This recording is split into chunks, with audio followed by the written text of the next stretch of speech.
Welcome to this episode of WW2 Wayfinder. Behind me is the famous Tiger 1 here at Vermoutiers near Falaise and what was the Falaise Pocket here in 1944. Now in this episode I am going to be taking a look at what happened after the Falaise Pocket. After those German forces were squeezed out of Normandy, where did they go? So from here at Vermoutiers, we're going to be heading to three locations: Orbec, Brionne and Bourg-Thérèse, and looking at the route that German armour, vehicles and troops took in that desperate retreat east to the Seine River and safety in late August 1944.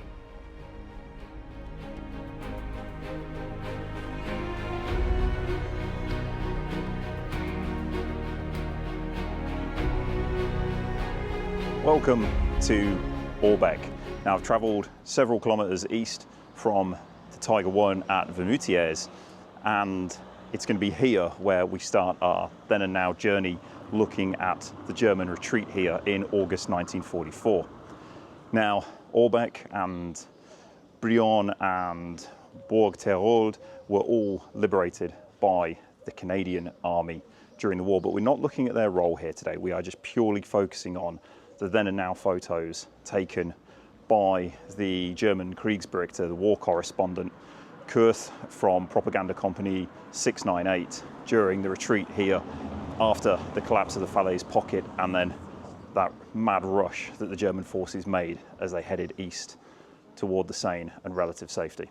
Heading out of the main street here in Orbec, I'm now heading east in the same direction that the Germans would have taken in August 1944, and they moved through here in August. It was the 23rd, and the first then and now image that I'm going to find is of a Stug 3, a Sturmgeschütz, moving toward the east, heading towards Brionne and out of the town of Orbec.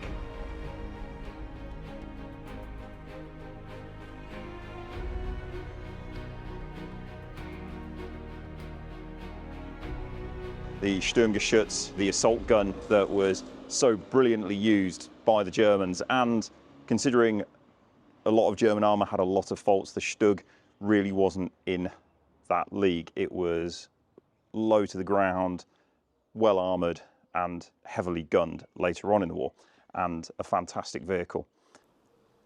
And there's the image. We can see there the Stug pulling up the road, about to turn up the road that's behind me where I'm heading next and continue its journey east. And what I think is wonderful about this image is we can see the two local Frenchmen there watching this mighty Stug go past the once formidable German army, now in full-blown retreat, desperate to get back across the Seine, and some sort of sense of safety from the relentless push by the Allies as they drive eastward in an attempt to finish the war quickly. And I just think it's a fantastic image. Now we can see from 1944 to today, some of the building directly in front has been altered, but essentially it retains its original shape. And then looking down the road, there's also buildings down there, the one with the wood beams on the side of it, that is visible in the 1944 image.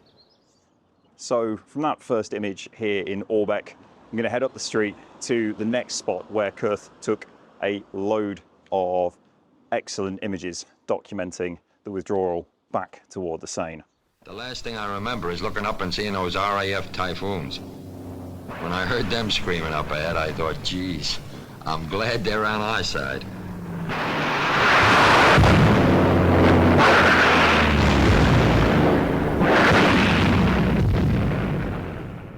This is a fairly unique crossroads in as much as Kriegsberichter Kurth was able to capture several images from basically this single spot here and in and around this area during the retreat in August 1944. And we'll take a look at them. There's 6 images that were taken here by Kurth, and they're great. They're a mixture of personnel, armour and vehicles wheeled vehicles, and the area has barely changed, making for some wonderful then and now comparisons.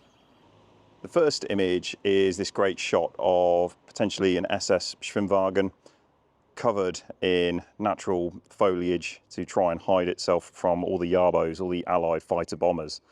But also then there's a Kubelwagen coming up just behind it. And the scene here hasn't really changed much in 80 years. Other than some of the locals who drive way too fast for these streets. Now for the next image at this particular junction, I'm just going to move slightly over to the other side of the road just to get a better angle. And this image is an interesting one. There's some very, very distinct buildings in it that you can see when I pan the camera around and from the wartime photo. And one of them used to be a cafe, which is no longer there now. It's now residential property. But it still makes for a very easy comparative then and now shot. So there's the view today in 2024, and it's the house with the white door with the shutters down on the right hand side as we look at it of that door. And then you've got the building with the low-lying roof. And there we have it. There's an SD KFZ 251 coming up the road and what looks like SS troops on board. And now the view as it is today in 2024. The third image that was taken here at these crossroads shows a SD KFZ 250, slightly smaller half-track version to that of the SD KFZ 251 that we're probably more familiar with when we think of German half-tracks. Now it appears to be a Heer vehicle, so one from the German army, not the SS, and from the third company, given its designation on the rear right-hand side of the vehicle. But other than that, it's hard to tell, almost impossible to tell what unit it actually represented. And here's the image. And there has been quite a few changes to the buildings that we see in front of us now from 1944 to 2024. But again, another image taken from this spot by Kriegsberichte Kurth. So I'm back in the centre of the crossroads again now, and the white gate there over my shoulder features in a great photo of an SS soldier and a local Frenchman. Now I've no idea of the conversation that was being had. It almost appears that the local Frenchman is trying to offer him help. The SS man is unarmed, but I think it makes for a great then and now comparison, and I would just love to have known what that conversation was that was going on between those two when Kurth took the photo here in August 1944. And there's the wartime image, and other than the vegetation overgrowing the railings and the trees growing up to block the view of the house, this is the exact same spot as it was in August 1944 during the retreat to the Seine when Kurth took this image.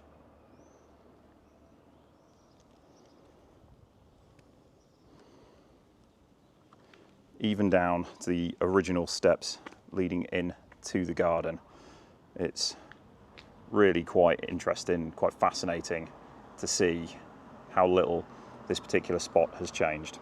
The last image that I'm going to look at from this particular spot here in Orbec is a great one. It's of a local Frenchman with his cart versus a Stug Sturmgeschütz coming up the street. And I just think it's wonderful to see that local Frenchman, after surviving the war and seeing the occupation here for all those years, what his thoughts must have been when he saw the German army retreating east at a rapid rate of knots. And that's the image down the street as we see it today.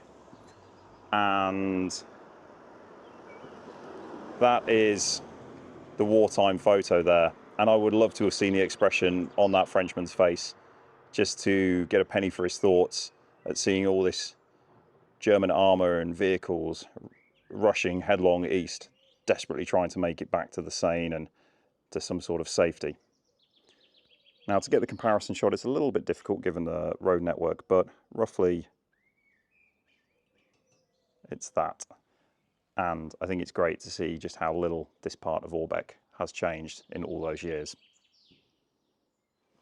So from here, I'm now heading up and following in the direction of the Germans out to the east of the village to find two final photos from Orbec where we can track down the exact spots where they were taken back in August 1944.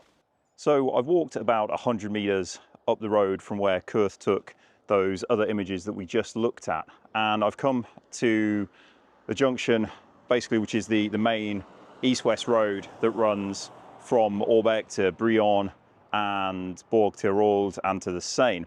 And there's a great image taken at the crossroads here of an SS officer and other SS men surrounding the SS officer who sat in a motorbike and sidecar, and you can just see the look of desperation on his face as they're trying to race towards the east and safety. And here's the image in question. You can clearly see he's SS by his officer's hat and insignia. The other two men are also from the SS, as you can make out from their uniforms. And I think this is a great image. So the farmhouse there that appears in the rear of the photo has clearly altered a lot in 80 years, and it now is completely derelict, and I'm sure it's probably waiting to be torn down. The barn to the left of it, as we look at the house, is no longer in the image. But if we carefully look at the right-hand side of the photo, we can see the doorway making the comparison shot there to 2024. So the final image I'm going to look at here in Orbec is of an SD KFZ 166, potentially better known as a Brummbär, and it was a self-propelled gun on a Panzer IV chassis. Now, the one photographed here in Orbec in August 1944 during the retreat by Kriegsberichte Kurth belonged to Sturmpanzerabteilung 217, and it had been attached to the 12th SS Panzer Division, the Hitler Youth, and had fought alongside the 89th Infantry Division north of Falaise to try and blunt Operation Totalize. So quite a rare vehicle really, and great to see it here in Orbec and find the now location of when it was photographed in 1944. So I'm now on the eastern outskirts of Orbec, and this was roughly the location where Kurth was stood when he snapped that photo of the SD KFZ 166. And it's fantastic because there's an old Norman building here that was here during World War II. It hasn't changed, it still looked exactly the same. The only differences are the modern signs around it, and it makes the comparative shot here in Orbec fantastic. And there it is, and we can see that it marries up really easily with that Brummbär coming up the street and the old Norman house just on the left-hand side of the tank, and it's still there to this day. So now from Orbec, I'm going to head east, continuing my journey, finding the then and nows of the German army in full-flown retreat here in August 1944. I'm going to head next to Brionne, the second of our locations in this episode. So from Orbec, I'm now in the town of Brionne, and this is the second of the three places where I'm looking at then and now photos of the German army in its flight to the Seine in August 1944. And there's only one image from the centre of town here itself. The others are from just outside of the town. But this is a really good one of an SD KFZ 250 taken by Kriegsberichte Kurth here as the German forces were retreating back to the Seine. And here's the image taken by Kurth of that SD KFZ 250. And what's really interesting in the wartime image, we can see that the building behind it, the white one with the two big windows and then the two small windows just to the left, are still present today in the original building, and that even back in 1944 it was a cafe, and it remains so to this day. So 80 years not out. So from here in the centre of Brionne, and it's incredibly busy here today, I'm now going to head to the outskirts of the town to locate two other images, one taken by Kriegsberichter Kurth and another taken from another Kriegsberichter, guy called Schenk, both from Propaganda Company 698, just on the outskirts of the town. So from there then we'll head to Borg Tirol, which will be the final destination in this Then and Now episode. I've just come out of the town of Brionne now. I'm just sort of on the outskirts of it, heading in the direction of our next location and our final one for this episode, which is Borg Tirol. Now, there's two good images taken down the street behind me there. One is of two Jagdpanthers, which we will see later as well in Borg Tirol, and one of an SD KFZ 251. So we'll go and look at them. Now, unfortunately, this street's really busy. Even though it's a Sunday, this place is the place to be, it seems, which is a little unfortunate, so bear with me, we'll try and get the shots. The first image I'll look at is of the two Jagdpanthers from Schwere Panzerjäger Abteilung 654, and these were taken by Kriegsberichter Kurth from Propaganda Company 698, as he was following that particular part of the column as it headed east towards the crossing points at the Seine River. So here's the wartime image, and we can see those two Jagdpanthers there, and I think this is great. It's obviously raining heavily when this image was taken, and both the commander and probably the loader have got their umbrellas out trying to stave off the rain. And we can see the other Jagdpanther behind it is still being towed by the lead vehicle from the second company, and the view has not altered too much in the intervening 80 years.